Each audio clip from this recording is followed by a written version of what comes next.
encontrar el límite entre la música y el teatro, la música para el teatro y su relación con la música depende mucho también de la circunstancia y del director y de la obra, me parecía. Pero en general mi pensamiento también es ese, de que la música está cada vez más como enhebrada con lo que está sucediendo en escena, digamos. El músico tocando la música, que es algo que yo hago, pero que a la vez de algún modo me autocritico, me parece que tiene que ir terminando, ¿no? De que es un agente, termina quedando como un agente externo, como ¿por qué no pones un disco y de última se entrena técnicamente perfectamente para que todo encaje perfectamente y lo sacas al músico? Chao. Yo creo que sí, que es un gesto poco contemporáneo. Claro. Pero bueno, que existe todavía. Y por otro lado, más allá de que mi búsqueda no va por ahí, me parece que está bueno, que esa variedad todavía se puede seguir explotando. Yo empecé haciendo música en vivo. Después pasé de estar a un costado del escenario a estar en la cabina de sonido con los instrumentos. Y ya lo último es CD y a lo sumo un controlador con un programa de la compu para efectear. Pero después, por ejemplo, siempre tuve conflicto en la zona como de melodías de la música, ¿no? Como que me daba cuenta que había algo que no estaba encajando, no porque la melodía estuviese mal ni nada, sino porque me parece que llamaba demasiado la atención. Entonces, en mucha de la música que tengo hecho para teatro, si vos la escuchás sola, no sé, los tiempos que tiene son medio raros, son como muy largos, no son como demasiado largos para la música, para que la música se sostenga. O por el contrario, como cositas muy cortas, como para llegar a ser una pieza con peso propio.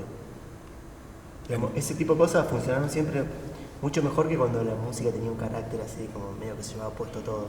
Me parece que las partes de la melodía, las partes que son como las que primero te llaman la atención, son las primeras en chocar, ¿no? Entonces dije, bueno, ok, a ver ¿por qué lo reemplazo esto, ¿no? Y empecé como a armar como texturas, cosas que no llamen tanto la atención y que laburen más desde un lugar como más hipnótico, que sea una música que pueda estar sonando durante, no sé, 6 o 7 minutos. Entonces logré cosas que estaban súper interesantes, y no entraban en conflicto con el director. Y apareció una melodía y era como, es un quilombo bárbaro. Digo, Dios santo, no hay tanta diferencia entre una cosa y otra, pero entiendo que si hay un chabón que está hablando, que está haciendo algo, que está esto otro, a mí me molestaría, digamos, yo le prestaría más atención a la música. Ahí, pensando esto que vos decís de la melodía, ¿no es cierto? Y de cómo esta cuestión del actor, ¿no? Y cómo el actor puede o no puede, de acuerdo a su sensibilidad y sus herramientas técnicas y su formación sonora, y escuchar la música e incorporarla a lo que está haciendo, ¿cierto? O sea, porque nosotros nos esforzamos mucho por o no tapar o no, porque tenemos una conciencia de lo que suena, digamos, muy desarrollada o la tratamos de desarrollar más. Pero muchas veces hay que hacer un trabajo con el actor para que pueda entender los huecos de dónde decir o escuchar, no solo escuchar su emoción y su impulso, sino incorporar eso a lo que está sucediendo como acontecimiento, ¿no es cierto? Y eso a veces uno puede, digamos, a veces por las limitaciones de escucha del actor, en fin, uno tiene que como limpiar lo que suena y generar como un empapelado, ¿no es cierto?, de fondo, y resulta que uno puede hacer cosas mucho más complejas y mucho más jugadas de lo sonoro, ¿no es cierto?, de lo musical, y que la voz está componiendo también, incluso desde las alturas. Yo he grabado las voces de la actriz, por ejemplo, y he hecho análisis espectral de en qué registro está hablando para yo no molestar ahí y pelar toda esa parte del espectro para que, ¿no es cierto? Se nota eso. Entonces, la música jamás va a molestar en la zona donde ella modula. Hay una cosa que a mí siempre me hace pensar, es cuando si en el texto aparece música de otro tal tema, ¿cómo la trabajas? Por ejemplo, bueno, vos venís a hacer una música y te piden, acá quiero que haya un tema de, qué sé yo, Ricardo Montaner. Ricardo Montaner. Capricho, no, le digo. Capricho del director. No, siempre digo no. entrada. Claro, no. Salvo, aunque se reversiona, porque esa música, claro. si bien va a ser resignificada ahí, probablemente no sea lo mejor. Está hecha para otra cosa. Sí.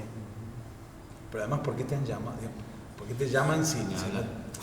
insisto que me parece que en la convocatoria es alguien que ayude a la construcción del campo sonoro, ¿no? A mí me preocupa siempre cuando hay conflicto entre, como que está la banda sonora, digamos, Sí. se lo piensa, me parece en términos un poco, insisto, muy viejos, ¿no? Como decir, no, pero es que las voces están sonando con la música.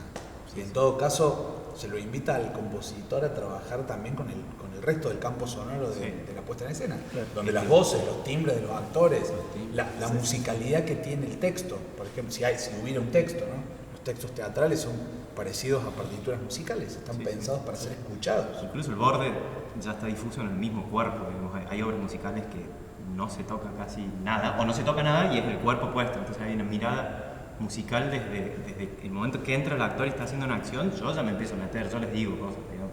Desde las luces, porque me parece que el campo sonoro y las luces son los dos campos que más están unidos en una obra de teatro. Digamos. Si vos querés construir algo desde el musical y la luz no te está dando bola, te está matando.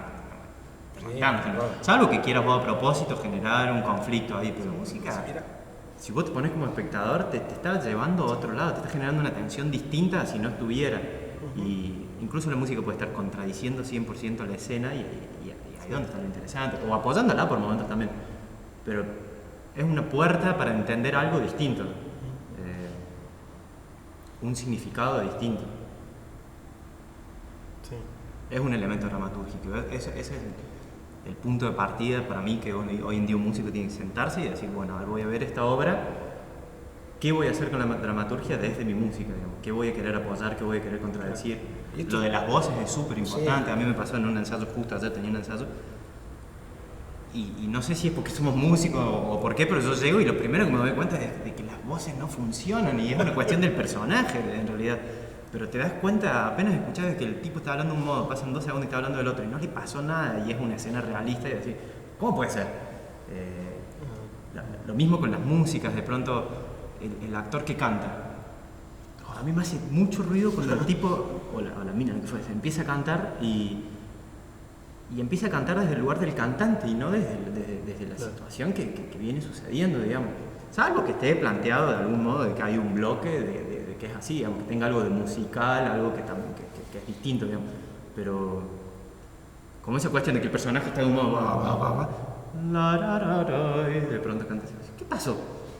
Y pasa eso, que es el texto el que está rigiendo, lo que está diciendo, la letra del tema es lo que está rigiendo y no lo que está sonando, lo que está sucediendo realmente, que la letra, ¿qué me importa? se linkea un poco con lo que decía hace un rato, o sea, donde la melodía en términos ortodoxos sería un poco también la prosodia de la música. Claro. Entonces el tipo le está diciendo, no, sacame de acá esa prosa, que el campo de la prosa es mío. Claro, sí, Claro, sí, claro. Entonces, no quiero, habla menos, ¿no? Sí, sí. No solamente suena menos, Sí, sí. es decí menos. Sí, sí, Y sí. fíjate que él está haciendo ya directamente aportes directoriales, ¿no?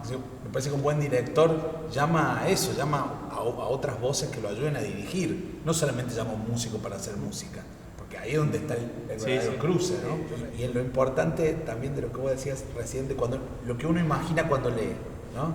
Claro. ¿Viste? Entonces, bueno, ¿cómo hacemos para convocar esa imaginación también? Es decir, por un lado, lo súper concreto de la música, que es como exactamente eso. Claro. El tañir de esa cuerda y la vibración de un tímpano, una serie de fenómenos súper concretos, materiales, físicos. Y por otro lado, el campo del imaginario, que también necesita poder participar, ¿no es cierto? El teatro se nutre de eso, es más de lo que pasa acá adentro y la relación de lo que pasa adentro de tu cráneo con lo que pasa afuera. Entonces, ¿cómo hacer para que la música también convoque eso, ¿no? Esa materialidad también de repente se retira y permite que se proyecte un imaginario también sobre ese campo sonoro. Claro, claro. Y después también que entre con la sutileza con la que uno lo lee en el texto. Porque uno lo lee como una cosita que está ahí dando vueltas, que lo envuelve todo, pero que es perfecta, que no entra en conflicto nunca. Pero cuando lo tenés que hacer, hay un montón de problemas, de hecho. Reentienden los músicos acerca de entradas y salidas. Y muchas veces los directores no saben un carajo sobre eso. Sí. Que es clave, ¿no es cierto? ¿Cuándo entra? ¿En qué momento el compás, por hablar en términos ortodoxos, ¿no? es acá y no en otro momento. Y Claro. si entra en otro momento está todo mal. Sí, Yo les envidio a la música, esa consistencia matemática, que Claro. busca exactitudes. No sé. El problema grande que nos enfrentamos siempre para mí es que hay un mundo sonoro de la obra, que para mí es parte de la música, y a veces no nos hacemos cargo de que nosotros estamos entrando desde un parlante. Y eso hace... ¡tah! Digamos, Claro, claro. Vos estás viendo una obra y de pronto escuchás que entró de un parlante y no lo conectás y a mí, no sé, me la baja. Por decirlo de algún modo, es como que, ¿qué pasó? En cambio, no sé, si hay una obra que de pronto hay esto, y de algún modo lográs de que estos sonidos empiecen a aparecer ahí, sutilmente va apareciendo, ya ahí ya te abriste el mundo y bueno, el parlante puede hacer lo que quiera. Pero el problema es eso, digamos, la entrada, al menos yo siempre pienso, ¿cómo va a entrar? ¿Qué sonidos hay en la obra que me permitan de que eso que va a entrar funcione más o menos? Claro. O qué está haciendo con el cuerpo, qué está haciendo. Estoy abriendo un plano interno del personaje, nada, es como que todo el tiempo me pregunto, ¿por qué va a entrar eso en un parlante? ¿Cómo justifico eso? Claro. En una obra realista es fácil, pone play y chao, hay un parlante y chao. Pero cuando ya se empieza a ir para otros lados, más poético, más onírico, qué sé yo, ¿por qué aparece esa música que rompe con eso? ¿Cómo hacer que no rompa con eso? Eso para mí es súper difícil. Claro, entrar ahí tal cual lo está imaginando el director, ahí hay Claro. que darle como la... Y que no se note que es un parlante, eso para mí es... Sí, sí, que esté ahí, está. Claro, es parte del mundo ese, es parte del sonido de los autos que están pasando ahora y que no nos damos cuenta, pero están, digamos, parte de esa luz que está haciendo, bueno, ¿cómo haces para que eso suceda en la obra, no? De que no se escuche, está entrando eso. Claro. Igual me estoy imaginando todo el tiempo un tipo de obra donde me parece que hay una importancia musical por ahí, y otro tipo de obras donde no está bueno eso. Pero el tiempo, digamos, uno de los campos de trabajo de la puesta en escena es el tiempo. Insisto, la literatura, la literaturización de lo teatral, que en un punto de la literatura existe fuera del tiempo, ¿no es cierto? Hay una especie de cancelación del tiempo real para poder ingresar en las desventuras de Swan, lo que mierda sea. La música nos reenvía todo el tiempo al problema de la temporalidad. Hay una especie, es como si se hiciera visible. Nosotros trabajamos unos ejercicios donde le pido al actor que opere sobre el tiempo. Y cuando el actor crea tiempos, lo primero que hace es que se habilita el campo sonoro, ¿vieron? O sea, cuando el tipo baja un cambio y nos callamos,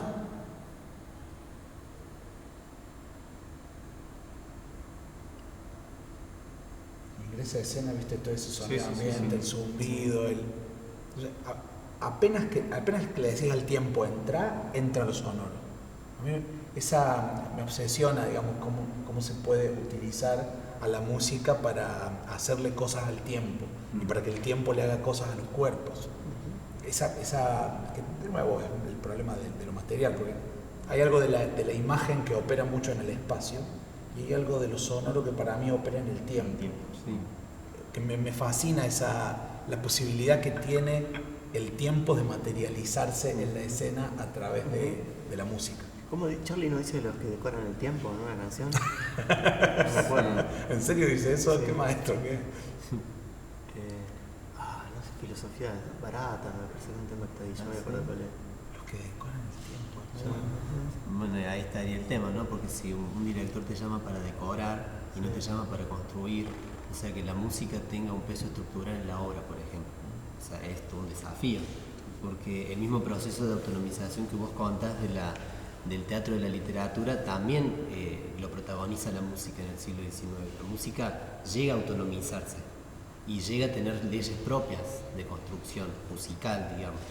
Entonces, a veces uno tiene que, para cruzar ese borde, alimentarse de materiales de la escena, empezar a trabajar con la voz de la actriz, qué sé yo, con un montón de cosas que están ahí para empezar a dialogar, pero termina sometiendo esas leyes de construcción estructural que tiene la música per se. Entonces, ahí hay todo un... Sí, una máquina de sometimiento. Ahí ahí está el conflicto, porque me parece que el conflicto es que el proceso de producción, digamos, del campo teatral y el proceso de producción, digamos, en la música, son procesos distintos. Si uno los toma autónomos, si uno dice, bueno, voy a hacer una obra de música, punto.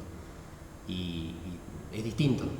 Es distinto, entonces ahí pensarse como músico, si hago música para teatro, o sea, si me someto al teatro, o si hago música desde el teatro, o sea que creo desde los materiales que me da la escena, todo lo que estamos contando, Claro. cómo me alimento de la voz, de los ruiditos, de qué sé yo, o si hago música en el teatro.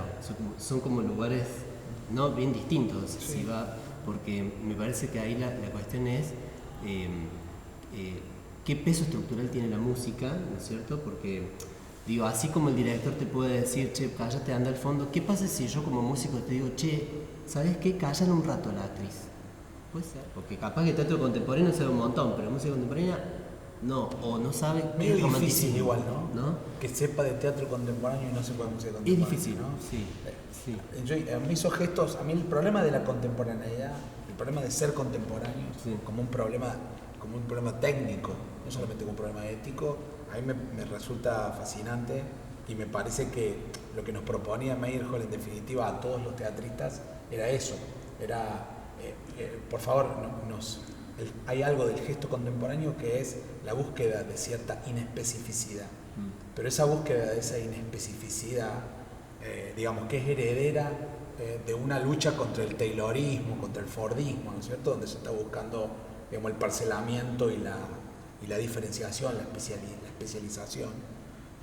No implica ser todos más brutos, implica lo contrario, digamos, implica utilizar la erudición como una herramienta de emancipación, ¿no? Entonces, justamente no va a haber posibilidades de indiferenciarnos, no va a haber posibilidades de inespecificarnos si no hay justamente más que una retracción, un desborde de conocimiento por fuera de los márgenes de la disciplina.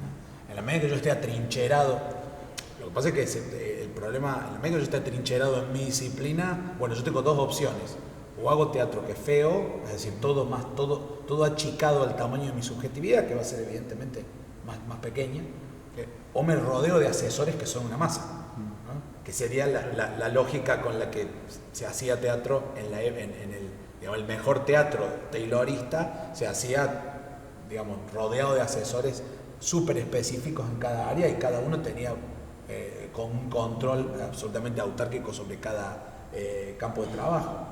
El problema es que en este mundo de transición, digamos, el director debería ser en alguna medida el embajador de lo inespecífico y finalmente, claro, le faltan elementos para que en lugar de restringir, expanda. La música debería ser para mí un campo de expansión. Sí. Y el teatro debería ser un campo de expansión para la música. Sí. Porque si vos como compositor estás digamos, sometido, digamos, sos menos autónomo trabajando en el campo teatral, en algún momento te vas a ir. Te vas a decir, no, bueno, acá, ¿qué quiero yo estar bajo el yugo de quién? Me parece que acá en Córdoba, aunque sea la producción, se lo está preguntando constantemente. Estoy totalmente de acuerdo. Formación, al menos de la formación que yo tuve, que estudié en el conservatorio, en la facultad, o sea, pasé por los lugares que el Estado te ofrece, en ningún momento se plantea la pregunta, realmente se plantea muy poco y se sigue componiendo pensando en un trabajo práctico, pensando en un examen, pensando en algo así, y no se genera el oficio, o sea, nadie sale sabiendo trabajar con otro, componer para cine, componer para teatro, componer para una publicidad, componer para TV, que a la larga es lo que terminamos haciendo, porque no existe el músico contemporáneo, y lamentablemente, digamos, no sé, te va a ver tu tía, te va a ver, pero nadie más. O un músico contemporáneo es eso, un circulador. Claro, alguien bueno, que va, viene, eso. pasa. Bueno, suele ser como un problema común en casi todas las carreras, que salís y... Sí, pero los músicos yo lo siento peor todavía. Sí. Porque por más que los directores todavía tal vez haya muchos de que no se han generado ciertas preguntas, el músico casi no va a ver teatro, o sea, es un caso raro, digamos. El músico casi no lee, la gente de teatro lee 10 veces más. El músico de cine sabe poco y nada, la gente de teatro sabe mucho más. Para mí el problema es de formación, es de base y en música lo siento muy grande el problema. Sí, bueno, las carreras están, ¿no es cierto? Nosotros tenemos 4 departamentos disciplinares, entonces están abajo de esa lógica, digamos, dura de disciplina. Nunca trabajamos con gente de teatro. La formación es muy fuerte en lo técnico, digamos, te diría que en lo técnico y en lo analítico. Sí. Punto. O sea, no hablemos de estética, no tenemos materias de estética, no existe. O practicidad, cómo llevar adelante eso que digamos, dicen componer para una orquesta sinfónica. ¿Y qué orquesta sinfónica te va a tocar? En cambio tenés alumnos que están haciendo un trabajo de teatro o alumnos que están haciendo un trabajo de cine, a los cuales no te los cruzás. Sí. Es una locura eso, porque acá en Córdoba no vas a producir para una orquesta sinfónica, no vas a producir para un ensamble, salvo para alguna fecha en particular. Pero el teatro sí es un lugar súper fértil para el músico. El cine. Yo cuando empecé a laburar en teatro todavía veía mucha gente del teatro laburando en las obras de teatro. Se ponían la música y chau, escuchaba cómo subían el volumen, escuchaba el play. ¿Cómo andás? Por suerte hoy en día veo cada vez más músicos laburando con gente de teatro, más gente de teatro laburando con músicos. En cine algo todavía lo veo, pero todavía lo veo como más quedado. Es más incipiente, sí. Pero en teatro sí lo veo como que desde la producción se está generando algo bueno. Pero desde la formación todavía seguimos en mundos completamente paralelos, no nos tocamos en ningún momento. No, hoy en día no. Nosotros tenemos una formación técnica, pero muy fuerte. Nosotros vivimos, nos formamos en la técnica, nosotros. El músico se forma en la técnica, el piano, el instrumento, entonces, y eso es un ejercicio de la soledad muy fuerte. Sí. Yo estudié en la Colmena también y yo no jugaba al fútbol en la adolescencia, me pasé la adolescencia tocando la guitarra, pero las horas de libre que tenía, yo tocaba la guitarra, cantaba, tocaba. Digo, ese es un ejercicio de la soledad muy fuerte y también en la carrera es igual, ¿no es cierto? Sí. Uno se forma como compositor y tiene que hacer una obra, la tesis es solo, ¿no es cierto? Y los trabajos son en soledad y es cierto que son muy pocas las brechas que abre la currícula, ¿no es cierto? Y la formación en general para que podamos vincularnos con otros y producir con otros. Sí. Por eso cuando uno encuentra los grupos, ¿no es cierto? Y llega al grupo de teatro por más de que la directora te diga que no ande el parlante, no te importa nada, porque viste, la experiencia es fabulosa, es rica, es divertida, es emotiva, toda una cosa que por ahí no estamos acostumbrados a compartir, ¿no es cierto?